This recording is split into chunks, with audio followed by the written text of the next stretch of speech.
విజయనగరం జిల్లా రాజాంలో సిఐటియు ఆధ్వర్యంలో ఆటో డ్రైవర్లు నిరసన తెలిపారు. మోటార్ వాహన చట్ట సవరణలో 4 లేబర్ కోడ్లను రద్దు చేయాలని వారు డిమాండ్ చేస్తున్నారు. ప్రైవేట్ ఫిట్నెస్ సెంటర్లను తక్షణమే రద్దు చేయాలన్నారు.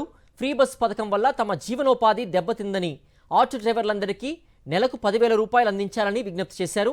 డిమాండ్ల పరిష్కారానికి ఫిబ్రవరి 12న జరగబోయే సార్వత్రిక సమ్మెను కార్మికులంతా జయప్రదం చేయాలని సిఐటియు జిల్లా అధ్యక్షులు సురేష్ పిలుపునిచ్చారు.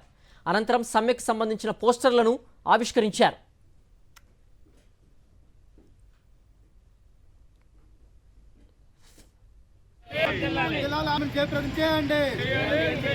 ఆటో డ్రైవర్ సంస్కరణ చేయాలి.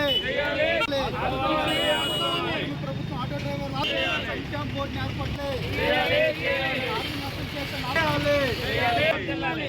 జయప్రదం చేయండి. ఆటో డ్రైవర్ సంస్కరణ ఆటో డ్రైవర్లు క్యాబ్ డ్రైవర్లు చాలా ఇబ్బంది పడుతూ ఉన్నారు. వీళ్ళని ఆదుకోవడం కోసం ఏమాత్రం ప్రయత్నం చేయలేదు. కాబట్టి ఖచ్చితంగా ప్రభుత్వం ఆదుకోవాలి. నెలకి 10,000 రూపాయలు జీవన భృతి కింద ఇవ్వాలని చెప్పేసి మేము డిమాండ్ చేస్తూ ఉన్నాం.